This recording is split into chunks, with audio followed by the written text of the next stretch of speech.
8 basic things to know if you're coming from MBTI to cognitive type. Number 1. Cognitive type is a function-based model. That means types are not defined by dichotomies, but by functions. And there's no direct one-to-one relationship between the dichotomies and the functions. Number 2. What MBTI calls type is called temperament in cognitive type. The closest thing to the MBTI's INFP is cognitive type's INF temperament, which could come from an FINE type, but also from others like an FISC-NI. Which brings us to the third difference, subtypes. In cognitive type, an FISC will have an ISF temperament, but an FISC-NI will have an INF temperament.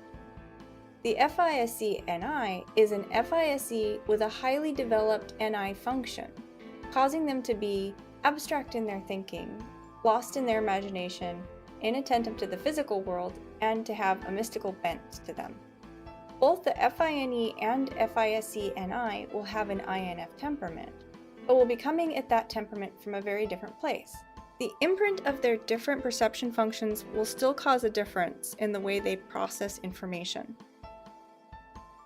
In MBTI, every FISC-NI would likely mistype as an INFP, because no category exists for the FISC with a developed NI. Number 4. Development levels.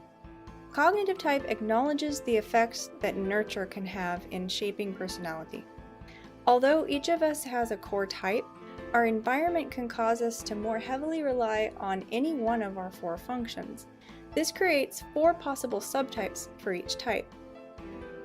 Number 5. Cognitive type is a visual reading system. In cognitive type, we do not use self-reports or questionnaires to determine types, but instead we use micro-expressions to determine type using a system of signals called the Voltology code. In cognitive type, what it means to be a type is not just a matter of opinion, but of objective measurement. For example, what it means to be NEFI is to belong to a wider family of people who all share your same visual expressions and mannerisms, as well as psychology. Number 6. Cognitive type is intrinsic. Our studies have shown that every pair of identical twins so far shares the same visual type, even when separated and raised apart for decades at a time. That means that if we were to clone you and raise your twin in a different part of the world, they would still share your visual profile. Number 7. Cognitive type is integrated into Jungian psychology and evolutionary biology. Unlike the MBTI, which is separate from other Jungian concepts, cognitive type also includes an understanding of the ego, the persona, and the unconscious.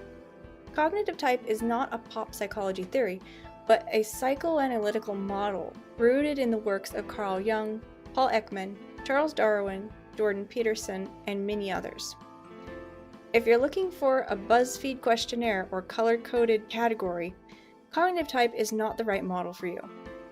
Number 8, and last but most importantly, cognitive type is still evolving.